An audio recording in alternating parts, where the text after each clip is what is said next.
Hello everyone, कैसे हैं आप सब। आज हम देखेंगे यूजीसी नेट 2024 के लिए पिछले साल का पीवाईक्यू दिसंबर 2023 वाला, जिसमें हम क्वेश्चन पेपर 1 देख रहे हैं। इस समय पेपर 1 के हम 20 क्वेश्चन पहले देख चुके हैं और उसके आगे के 30 क्वेश्चन हम इस वीडियो में देखेंगे। इस क्वेश्चन पेपर में कुछ ऐसे क्वेश्चंस भी हैं जो यूजीसी नेट में पहली बार दिए गए थे।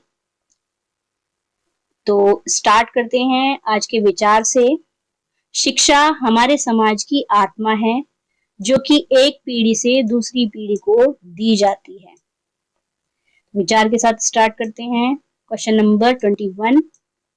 एक संगीतकार संगीत डाउनलोड करने के लिए ब्रॉडबैंड इंटरनेट कनेक्शन का प्रयोग करता है। इस संदर्भ में निम्न में से कौन से कथन सही है। पहला कथन है, भारत में कुछ ग्रामीण क्षेत्रों में ब्रॉडबैंड उपागम दुर्बल है। बिल्कुल ठीक है ये कथन। नेक्स्ट है, डायल करने की कोई आवश्यकता नहीं है, ब्रॉडबैंड हमेशा जुड़ा रहता है। जी हाँ, ब्रॉडबैंड हमेशा जुड़ा रहता है। ब्रॉडबैंड इंटरनेट का प्रयोग करते समय आप लैंडलाइन फोन का प्रयोग नहीं कर सकते हैं, तो ये वाला ऑप्शन यहाँ पर गलत है। जब हम ब्रॉडबैंड का यूज करते हैं तो लैंडलाइन फोन का यूज भी हम कर सकते हैं। देखते हैं, देखिए ब्रॉडबैंड या बीबी का मतलब है ब्रॉडबैंड विथ, इसकी फुल फॉर्म है। ये एक हाई स्पीड इंटरनेट कनेक्शन होता है जो ऑप्टिकल वायर से या ऑप्टिकल फाइबर से जुड़ा हुआ होता है। ब्रॉडबैंड के जरिए हम वीडियो, ऑनलाइन गेम, स्टडी या गूगल सर्च जैसे करते हैं, तो इस प्रकार से बहुत सारी चीजें हम सर्च कर सकते हैं, देख सकते हैं।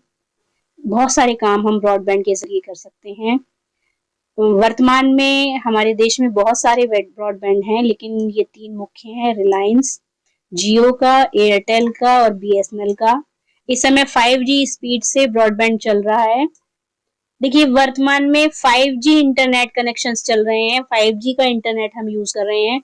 इससे पहले हम 2G, 3G और 4G इंटरनेट कनेक्शंस का यूज कर रहे थे। ऑप्टिकल फाइबर के बारे में हमने बात की थी, तो ब्रॉडबैंड ऑप्टिकल फाइबर से जुड़ा हुआ होता है। ऑप्टिकल फाइबर में कांच की छड़ें जो होती हैं वो पूरे फाइबर पे लिपटी हुई होती हैं और वो बहुत बारीक सी फाइबर होती है जिसका यूज किया जाता है, जिससे कि इंटरनेट की स्पीड होती है वो बढ़ जाती है। पीसी और लैपटॉप को कनेक्ट करने के लिए केबल कनेक्शन की जरूरत पड़ती है या मॉडेम की जरूरत पड़ती है, जबकि मोबाइल और टैबलेट के लिए राउटर या वाईफाई ही काफी होता है। तो ब्रॉडबैंड के यूज में हम ये सारी चीजें देखते हैं। नेक्स्ट क्वेश्चन है क्वेश्चन नंबर 22। एक कतिपय धनराशि को अर्धवार्षिक रूप से दे 10% वार्षिक चक्रवृद्धि ब्याज दर पर ऋण के रूप में दिया जाता है। कितना ऋण दिया जाता है? 10% की दर से। ब्याज की प्रभावी वार्षिक दर क्या होगी? देखिए यहाँ पर इन्होंने बात की है अर्धवार्षिक रूप से 10% चक्रवृद्धि ब्याज की वार्षिक दर। तो इसको हम देख लेते हैं किस प्रकार से सॉल्व किया है हमने। देखिए यहाँ दिया गया है 10% प्रति वर्ष, तो जब वार्षिक दर 10% दी हुई है तो अर्धवार्षिक कितनी हो गई? 5% हो गई। 2 से हम इसको विभाजित कर देंगे दर को, तो 5% निकल के आएगी और समय को दुगना बढ़ा देंगे, तो हमारा आंसर निकल आएगा। मिश्र धन और माइनस मूलधन करेंगे, ये वाला फॉर्मूला लगाएंगे, 1 प्लस दर की परसेंटेज आ जाएगी, समय बराबर 1 मल्टीप्लाई बाय 2 माइनस 2 हो जाएगा और दर 10/2, तो ये 5% हो जाएगी। अब मान लीजिए हमने 100 रुपए का मूलधन रखा है इसमें, तो समय हमारा हो गया 5%। उसके बाद हमने ये फॉर्मूला यहाँ लगाया 100 ब्रैकेट में 1 प्लस 5 डिवाइडेड बाय 100 और ब्रैकेट क्लोज करेंगे तो 2। ये वाला फॉर्मूला लगाने के बाद हमारा 110.25 निकलेगा आंसर। तो इसको हम ब्याज की प्रभावी दर से माइनस कर देंगे, तो 100% से यदि हम इसे माइनस करेंगे तो 10.25 आंसर निकल के आएगा हमारा, और यही हमारी ब्याज की प्रभावी दर है। तो यहाँ पर हमारा ऑप्शन नंबर 4 यहाँ पर आता है आंसर में। क्वेश्चन है, निम्नलिखित में से गैर प्रायिकता प्रतिदर्शों की पहचान कीजिए। साधारण यादृच्छिक प्रतिदर्श, नियत मात्रा या कोटा प्रतिदर्श, व्यवस्थित प्रतिदर्श और हिमकंदुक या स्नोबॉल प्रतिदर्श। तो देखिए यहाँ पर जो गैर प्रायिकता है, नॉन प्रोबेबिलिटी, उसकी बात की गई है यहाँ पर। तो देखिए प्रतिदर्श या सैंपलिंग को दो भागों में बांटा जाता है, संभावित और असंभावित, प्रोबेबिलिटी सैंपलिंग और non probability sampling. Probability sampling में साधारण यादृच्छिक प्रतिदर्शन, स्तरित यादृच्छिक प्रतिदर्शन और क्षेत्र या गुच्छ प्रतिदर्शन आते हैं। 3 प्रकार के प्रतिदर्शन या सैंपल इसमें रखे गए हैं। नॉन प्रोबेबिलिटी सैंपलिंग में कोटा प्रतिदर्शन, प्रासंगिक प्रतिदर्शन, उद्देश्यपूर्ण प्रतिदर्शन, क्रमबद्ध प्रतिदर्शन, हिमकंदुक प्रतिदर्शन, संतृप्त प्रतिदर्शन और घनीभूत प्रतिदर्शन को रखा गया है।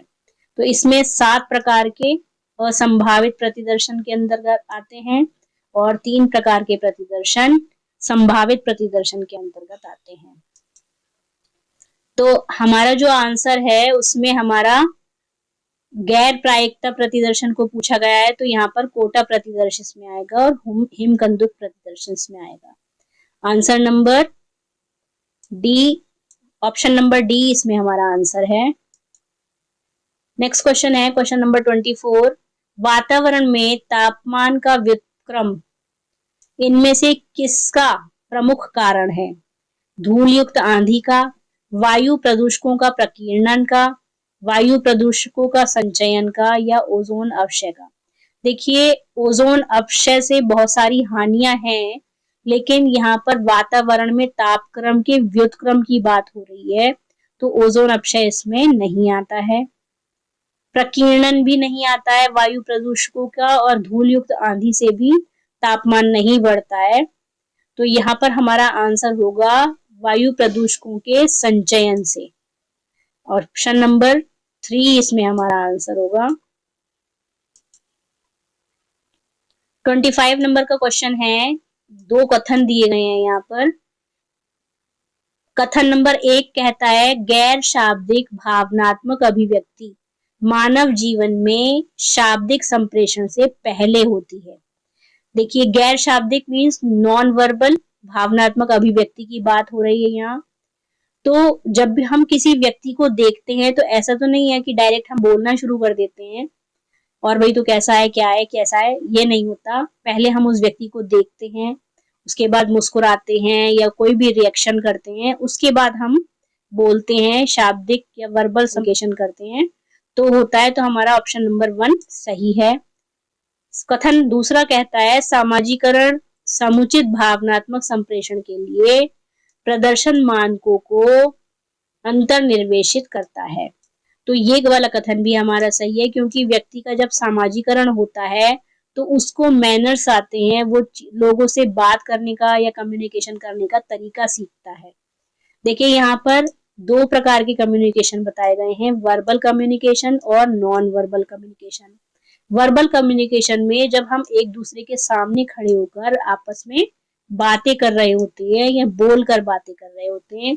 नॉन वर्बल कम्युनिकेशन में हम फेशियल एक्सप्रेशंस देते हैं, मुस्कुराते हैं, गुस्सा करते हैं, मुंह बनाते हैं किसी को देखकर, तो कोई अच्छा नहीं लगता तो, है ना, बहुत सारी क्रियाएं करते हैं। व्यक्ति के जो गस्चर्स होते हैं, खड़े होने का, उठने बैठने का तरीका भी नॉन वर्बल कम्युनिकेशन में आता है। मूवमेंट्स, वो क्या एक्टिविटीज कर रहा है, वो सारी उसमें आती हैं किसी व्यक्ति को देखकर। आई कांटेक्ट, वो व्यक्ति से नजरें मिलाकर बात कर रहा है या नजरें छुपाकर बात कर रहा है या टॉन्टिंग करने की फॉर्म में बात कर रहा है, बोल रहा है, ये सारी चीजें आती हैं। नोडिंग द हेड, सिर हिलाकर बात करना या ना, हाँ या ना में जवाब देना, सिर हिलाकर, नोडिंग में आता है। फिजिकल अपीयरेंसेस में व्यक्ति जो शारीरिक मुद्राएं यूज करता है, वो सारी अपीयरेंसेस आती हैं नॉन वर्बल कम्युनिकेशन में। नेक्स्ट क्वेश्चन है आपका 26 नंबर का, निम्न में से कौन सा आईसीटी उपकरण प्रयोक्ताओं को वेबसाइटों, लेखों और वीडियो जैसे विविध स्रोतों से विषय वस्तु व्यवस्थित व क्यूरेट करने देता है? तो यहाँ पर हम इस चारों को ही देखेंगे, एड पजल, वैकलेट, पिक्सटन और स्क्रीनकास्टोमैटिक को। देखिए एड पजल क्या है। एड पजल एक ऑनलाइन टूल है जिसके द्वारा क्या करते हैं, जो यूट्यूब की वीडियोस वगैरह होते हैं उनको हम कट पेस्ट कर सकते हैं, एडिटिंग कर सकते हैं, उनमें वॉइस ओवर कर सकते हैं, उसमें क्वेश्चंस ऐड कर सकते हैं और उसमें हम सूची तैयार कर सकते हैं या रिपोर्ट कार्ड तैयार कर सकते हैं किसी भी चीज का, किसी भी वीडियो के लिए। इसमें हम प्रश्न भी जोड़ सकते हैं और ये फीडबैक और ग्रेडिंग सेंस को भी तैयार करती है, या हम इसके द्वारा फीडबैक और ग्रेडिंग भी कर सकते हैं। तो एड पजल बहुत सारे काम की ऐप है ये। नेक्स्ट आती है हमारा वैकलेट। देखिए वैकलेट क्या है, ये क्यूरेशन टूल है। जो भी हम इंटरनेट पर वर्क करते हैं या काम करते हैं, मान लीजिए हमने बहुत सारा डाटा डाउनलोड किया, किसी भी तरह से हमने पीडीएफ फाइल डाउनलोड की, हमने कुछ वीडियोस डाउनलोड की, किसी की ऑडियो डाउनलोड की, तो और या फिर हमने इमेजेस डाउनलोड की, कोई टेक्स्ट डाउनलोड किया, तो वो सारी चीजें जो मल्टी मॉडल सामग्री होती है उसको इकट्ठा करने के लिए या उसको अरेंज करने के लिए ये टूल यूज किया जाता है। देखिए यहाँ पर बहुत सारे फोल्डर्स हम इसके लिए इसमें तैयार कर सकते हैं वैकलेट में, और हम अपना सारा डाटा उसके अंदर जो ऑनलाइन वाला है अरेंज कर सकते हैं। तो इंटरनेट से जो भी हम डाटा यूज कर रहे हैं उसको वैक के नाम से जाना जाता है, इसलिए इसे वैकलेट का नाम दिया गया है। अब ये है पिक्सटन ऐप। पिक्सटन क्या है? पिक्सटन एक कॉमिक बुक क्रिएटर है। हम इससे कॉमिक बुक क्रिएट कर सकते हैं। जैसे हम इसमें बहुत सारे अवतार क्रिएट कर सकते हैं बिल्कुल फ्री में। ये दिख रहे हैं अवतार, तो वो अवतार क्रिएट कर सकते हैं, एक एटमॉस्फेयर तैयार कर सकते हैं और वीडियो की एडिटिंग भी हम इसके अंदर कर सकते हैं, अपनी एक स्टोरी तैयार कर सकते हैं। और पढ़ाने के लिए हम जो प्रेजेंटेशन है उसको भी तैयार कर सकते हैं कार्टून की तरह से। बच्चों को कहानियां बनाकर हम इसमें दिखा सकते हैं। तो ये खुद से डिजिटल प्रतिनिधित्व करने वाली ऐप है, बढ़िया ऐप है ये। और इसके बाद आता है स्क्रीनकास्टोमैटिक। स्क्रीनकास्टोमैटिक स्क्रीन को कास्ट करने के लिए होती है। हम अपने मोबाइल की स्क्रीन को टीवी के अंदर या अपने लैपटॉप में या अपने टैबलेट के अंदर देख सकते हैं।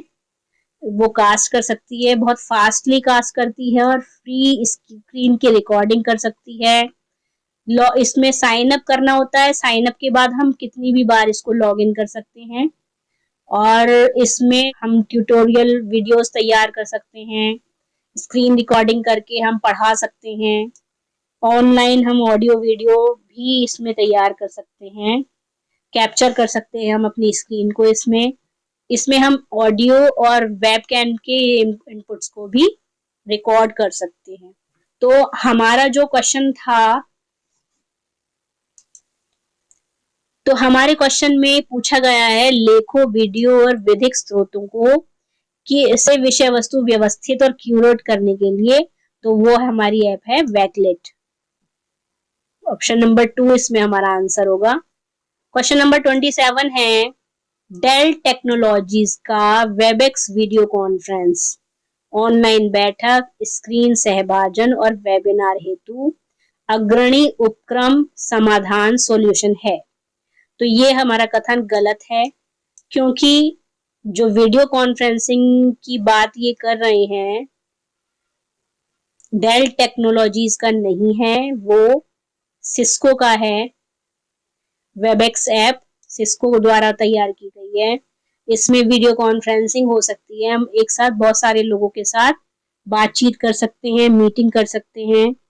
और ये जो है अमेरिकी कंपनी द्वारा तैयार किया गया है। इसमें क्या है, इसमें जो कम्युनिकेशन है उसके लिए एक स्टेज तैयार होता है या एक मंच तैयार हो जाता है, जहां पर हम अलग अलग जगहों पर बैठे लोगों से एक ही जगह कम्युनिकेशन कर सकते हैं, बात कर सकते हैं, मीटिंग कर सकते हैं। जैसे कि जूम ऐप है, टीम्स है, ये सारी एप्स हैं, गूगल मीट है।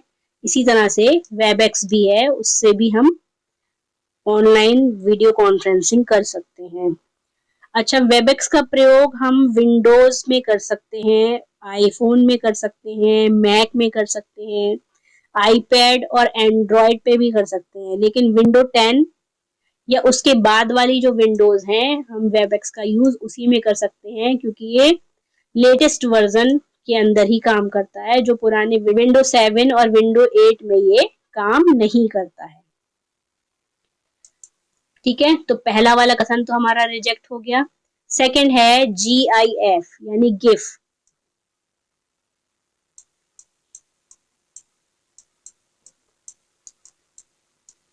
ठीक है, गिफ एक बिंब फाइल आरूप है, इसका पूर्ण रूप ग्राफिक इंटरेक्टिव फॉर्मेट है, तो ये भी हमारा कथन गलत है। तो गिफ की जो फुल फॉर्म है वो ग्राफिक्स इंटरचेंज फॉर्मेट है, तो ये भी हमारा गलत है, यहाँ पर इंटरचेंज आएगा, इंटरएक्टिव नहीं आएगा।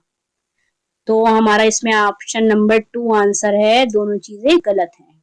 नेक्स्ट क्वेश्चन है, नीचे दो कथन दिए गए हैं। स्वाति का मन एक वृक्ष है जो सदैव उर्वर विचारों से लदा रहता है, यह कथन सादृश्यमान है। कथन 2 है इसमें, स्वाति का मन एक वृक्ष है जो सदैव उर्वर विचारों से लदा रहता है। कथन दोनों सेम है, चेंज क्या है इसमें, यह कथन विवरणात्मक है। तो आपको बताना है ये कथन कौन सा है, सदृश्यमान है, विवरणात्मक है। देखिए, इसको सदृश्यमान कथन नहीं कह सकते हैं, क्योंकि वृक्ष की बात हो रही है, मन के बारे में। मन सदृश्यमान नहीं होता है, मन दिखाई नहीं देता है, और ना ही विचार दिखाई देते हैं। ठीक है, तो ये सदृश्यमान तो नहीं होता, भले ही वृक्ष दिखाई देता है लेकिन मन और विचार दिखाई नहीं देते हैं, इसलिए ये कथन विवरणात्मक है, सही होगा। इसमें ऑप्शन नंबर 4 कथन 1 गलत है और कथन 2 सही है आंसर का। निम्नलिखित युक्ति में कौन सा तर्क दोष निहित है? जो व्यक्ति व्यष्टिक प्रकार के व्यवसाय के लिए अच्छा होता है वह समग्रता में अर्थव्यवस्था के लिए खराब नहीं हो सकता। तर्क दोष बताना है हमें इसमें। पहला तर्क दोष है इसमें रेड हेरिंग। देखिए, रेड हेरिंग का मतलब क्या होता है, ये एक तार्किक भ्रांति होती है। इसमें अप्रासंगिक जानकारी को प्रासंगिक जानकारी के रूप में प्रस्तुत किया जाता है, यानी जो चीज नहीं है उसको वैसा बताकर प्रेजेंट किया जाता है कि ये चीज ऐसी है। जैसे कि कहते हैं ना, मिर्च मसाला डालकर कोई किसी खबर को भेजना या देना, तो एक बात होती है लेकिन बहुत सारी बातों को इंक्लूड करके दिया जाता है, तो वो जो एक बात है वो कहीं ना कहीं छुप जाती है, वो बेकार हो जाती है। ठीक है, तो रेड हेरिंग का मतलब है अपने तर्क को बढ़ा चढ़ा कर कहना। ऐसा फिल्मों में होता है, या नॉवेल्स वगैरह जो होती है साहित्य के क्षेत्र में, टेलीविजन में चटपटी स्पाइसी टीआरपी बढ़ाने के लिए जो मूवीज होती हैं या टीवी शोज होते हैं, वेब सीरीज होती है, उनको दिखाया जाता है ना, स्पाइसी बनाने के लिए। बात वो होती नहीं है, छोटी सी बात होती है, उसको बढ़ा चढ़ा कर दिखाया जाता है। तो ये हमारे कथन में ऐसा कुछ नहीं है। सहति दोष, सहति का मतलब है साथ साथ होना या मिलजुल कर या जोड़कर किसी चीज को रखना। देखिए, क्योंकि इस कथन में समग्रता की अर्थव्यवस्था की बात की जा रही है और खराब नहीं हो सकता, ये भी बात कही जा रही है, तो इसमें संहिति दोष है। संहिति दोष कैसे होता है? देखिए, आपने रिसर्च में देखा होगा, जब हम न्यायादर्श तैयार करते हैं या सैंपलिंग लेते हैं तो क्या कहते हैं कि एक चावल जैसा है। अगर एक चावल को हम पका हुआ देख लेते हैं तो सारे चावल को पका हुआ मान लेते हैं कि सारे चावल पक गए, है ना। ऐसे ही न्यायादर्श सैंपल जो लिया जाता है वो एक छोटा सा टुकड़ा लिया जाता है और पूरे क्षेत्र को वैसा ही मान लिया जाता है। तो सेम संहिति दोष भी ये होता है, जबकि वास्तविकता क्या होती है, ऐसा नहीं होता है। यदि एक कक्षा में एक बच्चा मूर्ख है तो ऐसा थोड़ी हो जाएगा कि सारे बच्चे मूर्ख हैं, या एक बच्चा इंटेलिजेंट है तो ऐसा थोड़ी हो जाएगा सारा बच्चा हाईएस्ट स्कोर करेगा या अच्छी परसेंटेज लाएगा या इंटेलिजेंट होगा। तो संहिति दोष में यही चीज बताई गई है कि हर चीज एक सी नहीं होती है। फिसलन युक्त ढलान, इसमें क्या कहा गया है कि कोई कार्यवाही ऐसी होती है कि जिसमें जब जो स्टेप बाय स्टेप अगर कोई काम चल रहा होता है तो उसके जितने भी स्टेप हो, लेकिन जो एंड होता है, जो गोल पाने के लिए या जो लक्ष्य को प्राप्त करने के लिए एंड हुआ, केवल उसको मानते ही इन सारी चीजों को रिजेक्ट कर दिया जाता है या इन सारे तर्क को खारिज कर दिया जाता है। जैसे वकील कोर्ट में जिरह करता है तो सारी चीजें बेकार हो जाती हैं जब जो मेन पॉइंट है या मुद्दे की बात पर वकील आ जाता है। तो फिसलन युक्त ढलान में यही कहा गया है कि बाकी चीजें बेकार हैं, जो टारगेट पे पहुंच जाए केवल उसी को मान्यता दी जाती है।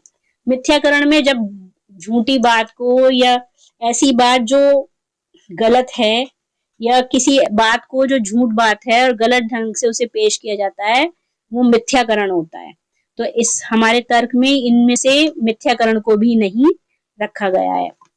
ऑप्शन नंबर 2 इसमें हमारा आंसर है। निम्न में से कौन सा एक प्रश्न से संबंधित है?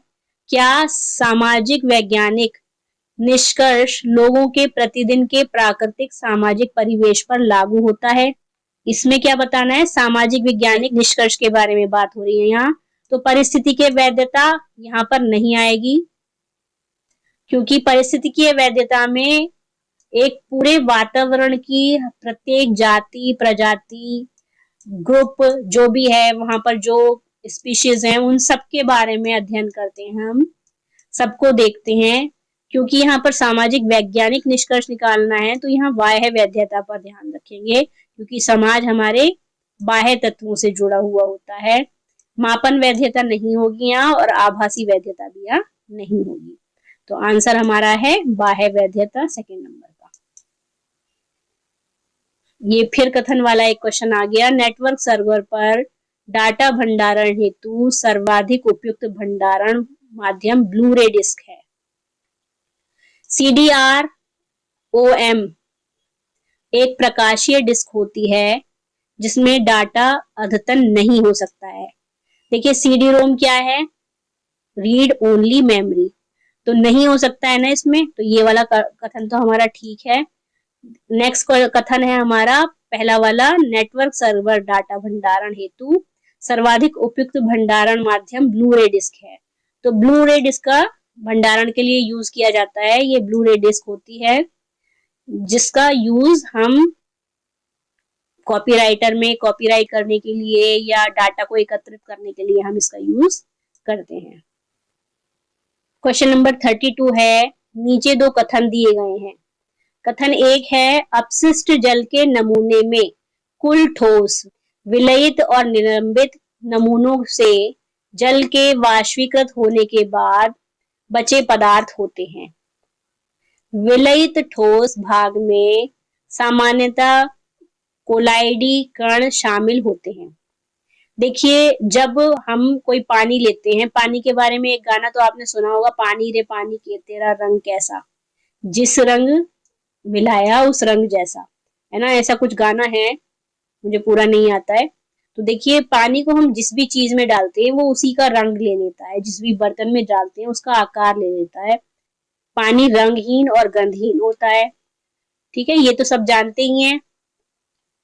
तो आपने बचपन में एक एक्सपेरिमेंट किया होगा, नमक डालकर पानी को अलग किया गया होगा, वाष्पीकरण वाला प्रयोग किया गया होगा, पानी उड़ जाता है और नमक पानी के अंदर ही रह जाता है। इस प्रकार का कोई एक्सपेरिमेंट आपने शायद, हो सकता है आपने साइंस प्रोजेक्ट में किया हो, मैंने तो किया था, ठीक है। तो यही मैं आपको बताना चाह रही हूँ कि देखिए, जब वाष्पीकरण की प्रक्रिया होती है तो क्या होता है, पानी गर्मी के कारण उड़ जाता है, लेकिन जो नदी होती है उसके कंकड़ पत्थर नहीं उड़ते ना, कंकड़ पत्थर वगैरह जो उसमें कंक्रीट होती है, रेत होता है, वो सब उसी के अंदर होता है, जबकि पानी उड़ने लगता है। तो ये बाकी के अवशिष्ट, जो ठोस अवशिष्ट होते हैं, वो वहीं पर रहते हैं, जिसके कारण से क्या होता है, हमारा जो पहला वाला कथन है वो हमारा सत्य सिद्ध होता है या सही सिद्ध होता है। दूसरी बात ये कही गई है, विलित ठोस भाग में सामान्यतः कोलाइडी कण शामिल होते हैं, तो ये बात भी बिल्कुल ठीक है, कोलाइडी कण ठोस भाग के अंदर होते हैं। हमारा ऑप्शन नंबर 1 इसमें आंसर है। नेक्स्ट क्वेश्चन है, ये हमें सूची दी गई है। स्वतंत्रता पूर्व महाविद्यालयों के बारे में इसमें डिस्कशन करना है या बताना है। Read college, foreman college, Muir central college और एंग्लो ओरिएंटल कॉलेज के बारे में। ठीक है, तो हम देखते हैं पहले। ये है हमारा रीड क्रिश्चियन कॉलेज, लखनऊ में है, इंडिया में ही है ये, और इसमें हाई स्कूल की स्थिति से पदोन्नत होकर ये इलाहाबाद विश्वविद्यालय से संबद्धता का आनंद लेते हुए स्कूल में 2 जुलाई 1888 को लखनऊ क्रिश्चियन कॉलेज के रूप में इसे खोला गया था। देखिए, ये पिक्चर मैंने गूगल से ली है, किसी वेबसाइट की है, और जहां से मैंने ये ली है उसके बारे में मैंने यहाँ शेयर कर दिया है कि कहाँ से मैंने ली है, तो आप देख सकते हैं। नेक्स्ट है फार्मन क्रिश्चियन कॉलेज, ये लाहौर में स्थित है, पंजाब पाकिस्तान में एक निजी गैर लाभकारी उदार कला विश्वविद्यालय। इसकी स्थापना 1864 में हुई थी। इसका प्रबंधन प्रेस्बिटेरियन चर्च द्वारा किया जाता है और विश्वविद्यालय अमेरिकी शैली के पाठ्यक्रम का अनुसरण करता है। ये कौन सा कॉलेज है? Foreman Christian college, Lahore. Next है अलीगढ़ मुस्लिम विश्वविद्यालय। देखिए, अलीगढ़ मुस्लिम विश्वविद्यालय की बात यहाँ पर इसलिए की गई है, अलीगढ़ मुस्लिम विश्वविद्यालय को पहले एंग्लो ओरिएंटल कॉलेज के नाम से जाना जाता था। 1875 में स्थापित किया गया था और 1920 में अलीगढ़ विश्वविद्यालय अधिनियम के बाद इसे अलीगढ़ मुस्लिम विश्वविद्यालय कहा जाने लगा था। मुइर सेंट्रल कॉलेज 1872 में इसकी स्थापना की गई, मुइर द्वारा, विलियम मुइर द्वारा। उनके नाम पर ही ये कॉलेज मुइर सेंट्रल कॉलेज के नाम से बना। 1921 में इसका एक अलग अस्तित्व था, जब इलाहाबाद विश्वविद्यालय अधिनियम के परिणाम स्वरूप इसे इलाहाबाद विश्वविद्यालय में विलय कर दिया गया। मुइर सेंट्रल कॉलेज में 1887 में जो इमारतें थी, ब्रिटिश वास्तुकार सी विलियम एमरसन द्वारा इन्हें डिजाइन किया गया था। अब क्वेश्चन है, एक कक्षा में 8, 10, 25 और 17 विद्यार्थियों की वजन क्रमशः 50 से 54, 54 से 58, 58 से 62 और 62 से 66 है किलोग्राम की रेंज में है। तो इसमें हमें क्या निकालना है? माध्य वजन निकालना है विद्यार्थी का। इसमें हमारा आंसर 59.4 किलोग्राम आता है, जो ऑप्शन नंबर 3 में है। तो आंसर नंबर 3 इसमें हमारा आंसर होगा। अब ये क्वेश्चन नंबर 35 है। नीचे 2 कथन दिए गए हैं। पहला कथन कहता है, जब किसी खतरनाक अपशिष्ट का पीएच मान अधिक या कम होता है, तब इसके विसर्जन से पूर्व उदासीन बनाने के लिए इसका शोधन किया जाना चाहिए। बिल्कुल ठीक बात है, फिल्टर करने की जरूरत होती है जब पीएच मान कम या अधिक होता है। तो कम पीएच मान वाले खतरनाक अपशिष्ट को उदासीन बनाने के लिए इसमें सल्फ्यूरिक अम्ल या हाइड्रोक्लोरिक अम्ल डाला जाता है। तो ये ऑप्शन भी हमारा ठीक है। तो यहाँ पर हमारा कथन 1 सही होगा। नेक्स्ट क्वेश्चन है, जब लोगों के संप्रेषण में अर्थ आश्रित होता है तो वे निम्नलिखित से संबंधित होते हैं। जब उसमें अर्थ आश्रित होते हैं, देखिए, प्रक्षेपी समय नहीं होगा, इसमें खंडित समय भी नहीं होगा, मतलब डिवाइड किया हुआ समय भी इससे कोई रिलेशन नहीं रखता है। प्रात्यक्षिक समय इसमें आंसर होगा, क्योंकि जो चीज सामने दिखाई दे रही है या जो समय वास्तव में चल रहा है, उसी में लोगों का संप्रेषण के अर्थ आश्रित होते हैं। जो चीज दिखाई दे रही है उसी के बारे में तो बात की जाएगी। तो ऑप्शन नंबर 3 इसमें हमारा आंसर है। अगला क्वेश्चन हमारा है, नीचे 2 कथन दिए गए हैं। कथन 1 में कहते हैं, नालंदा में बौद्ध धर्म शास्त्रीय ग्रंथों के अतिरिक्त वेदों की भी शिक्षा प्रदान की जाती थी। तो ये बिल्कुल ठीक है। तथापि प्रतिस्पर्धी धर्मों के साहित्य शिक्षण को निरुत्साहित करने के प्रयास किए गए थे। तो ऐसा नहीं है, कंपटीशन में निरुत्साहित नहीं किया गया था। तो ये वाला कथन हमारा गलत है। ऑप्शन नंबर 3 इसमें हमारा आंसर होगा। पहले देख लेते हैं एक नजर नालंदा विश्वविद्यालय को। देखिए, जो प्राचीन नालंदा विश्वविद्यालय था उसकी इमेज कुछ इस प्रकार की है। ये मैंने गूगल से ली है। नालंदा विश्वविद्यालय में वेदों का अध्ययन होता था। छात्रों को ललित कला, चिकित्सा, गणित, खगोल विज्ञान, राजनीति और युद्ध की कला में भी प्रशिक्षित किया जाता था। नालंदा विश्वविद्यालय भारत के बिहार क्षेत्र के नालंदा जिले में था, इसलिए नालंदा विश्वविद्यालय के नाम से प्रसिद्ध हुआ था। ये इसका क्षेत्र मगध का है। यह विद्यार्जन का केंद्र और प्राचीन विश्वविद्यालय था। इसके जो निर्माता थे कुमारगुप्त प्रथम थे। बौद्ध धर्म इसकी संस्कृति थी, बौद्ध विहार था ये। 5वीं शताब्दी में ये स्थापित हुआ था और 13वीं शताब्दी में इसे नष्ट कर दिया गया था। ये तुर्की शासक बख्तियार खिलजी ने नालंदा विश्वविद्यालय को आग लगा दी थी, इसलिए ये नष्ट हो गया था और अब इसको दोबारा से स्थापित किया गया बिहार राज्य में, राजगीर में। सार्वजनिक केंद्रीय संघ विश्वविद्यालय है ये। इसको नालंदा यूनिवर्सिटी के नाम से जानते हैं। 25 नवंबर 2010 को इसकी स्थापना की गई दोबारा से। इसके कुलाधिपति विजय पंडित भटकर है और ये केंद्रीय विश्वविद्यालय के रूप में स्थापित है इस समय बिहार में, राजगीर के जिले में। तो हमारा जो क्वेश्चन था उससे रिलेटेड हमने यहाँ पर देख लिया है कि जो प्राचीन नालंदा विश्वविद्यालय था उसमें बौद्ध शिक्षा के अतिरिक्त सभी विषयों की शिक्षा दी जाती थी और वेदों का अध्ययन भी वहां कराया जाता था। क्वेश्चन नंबर 38 है सामाजिक विज्ञान 2, शिक्षा मनोविज्ञान, गृह विज्ञान और संबंधित विषयों से संबंधित स्वयं प्रभा के चैनल नंबर 4 का क्या नाम है? जो संस्कृति चैनल है वो हिस्ट्री और कल्चर के लिए है। सारस्वत चैनल एजुकेशन और होम साइंस के लिए है और ये साइकोलॉजी के लिए भी है। Prabodh channel social and behavioural science के लिए है और प्रबंधन चैनल मैनेजमेंट स्टडी और कम्युनिकेशन के लिए है। इसके अतिरिक्त वागीश लिंगुअल और लिटरेचर के क्षेत्र में कार्य करता है, विधिक लॉ के क्षेत्र में कार्य करता है, कौटिल्य इकोनॉमिक्स के क्षेत्र में और कॉमर्स के क्षेत्र में कार्य करता है।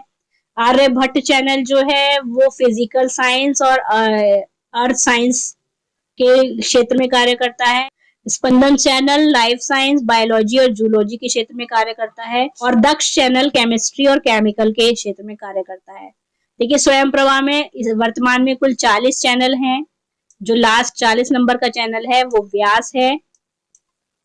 ठीक है, तो अभी के लिए फिलहाल इतना जानना काफी है आपके लिए। बाकी इससे रिलेटेड वीडियो मैंने पहले डाली हुई है तो उसको जाकर आप देख सकते हैं, आपको सब कुछ उसमें मिल जाएगा। 40 के 40 चैनल्स जो हैं उनके बारे में मैंने उसमें बताया हुआ है। क्वेश्चन नंबर 39 है निम्न में से कौन सी गैसें क्योटो प्रोटोकॉल के अंतर्गत शामिल थी? तो क्योटो प्रोटोकॉल के अंदर जो गैसेस थी वो हैं carbon dioxide, methane, nitrous oxide, hydrofluorocarbons, perfluorocarbons और सल्फर हेक्साफ्लोराइड। क्योटो प्रोटोकॉल का आयोजन जापान के क्योटो शहर में किया गया था, इसलिए इसको क्योटो प्रोटोकॉल का नाम दिया गया है।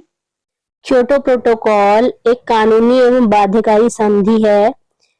इसके तहत संधि में सम्मिलित सभी 38 विकसित देशों द्वारा सामूहिक रूप से ग्रीन हाउस गैस उत्सर्जन को 1990 के स्तर पर लाने के लिए 2012 तक 5.2% कटौती करने की संकल्पना व्यक्त किया गया था।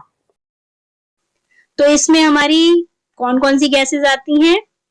ए, बी एंड डी जो है, कार्बन डाइऑक्साइड आती है, मीथेन गैस आती है और नाइट्रस ऑक्साइड गैस इसमें हमारी आती है।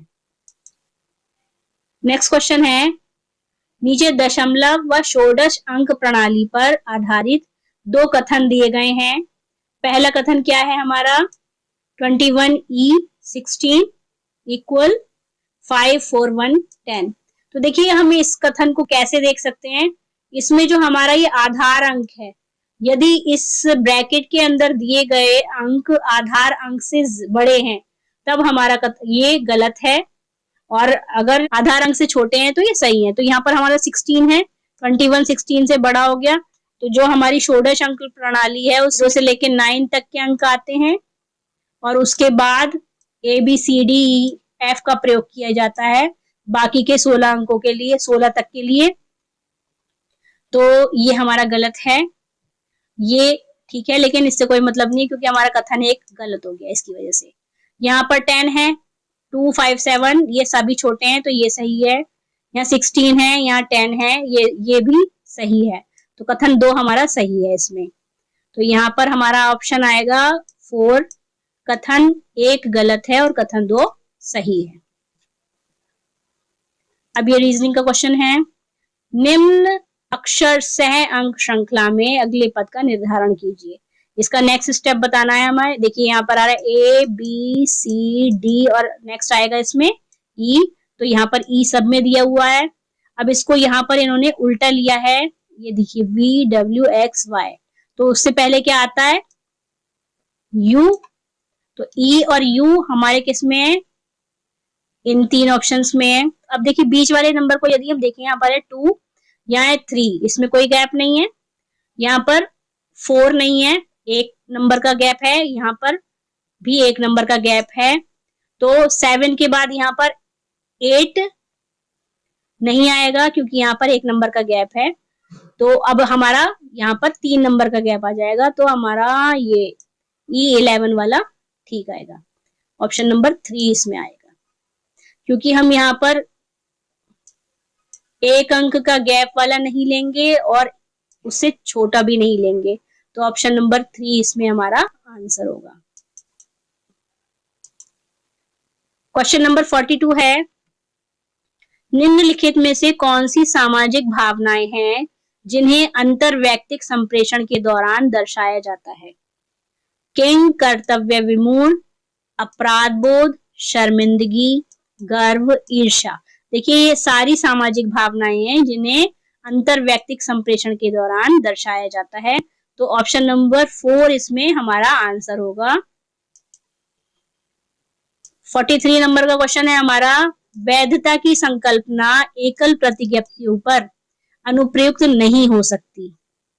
तो इसमें ये ऑप्शन इन्होंने ठीक कहा है, जो सिंगल चीज है या सिंगल बातें जो कही जाती हैं या प्रतिज्ञप्तियां दी जाती हैं, तो वैधता केवल एक ही चीज से हम नहीं दर्शा सकते हैं या नहीं देख सकते हैं। नेक्स्ट है, सत्य की संकल्पना युक्तियों पर अनुप्रयुक्त नहीं हो सकती। सत्य की संकल्पना युक्तियां या तर्क देने पर हम उसको नहीं प्रयोग कर सकते हैं। दोनों ऑप्शन ठीक हैं, आंसर ऑप्शन नंबर 1 इसमें हमारा आंसर होगा।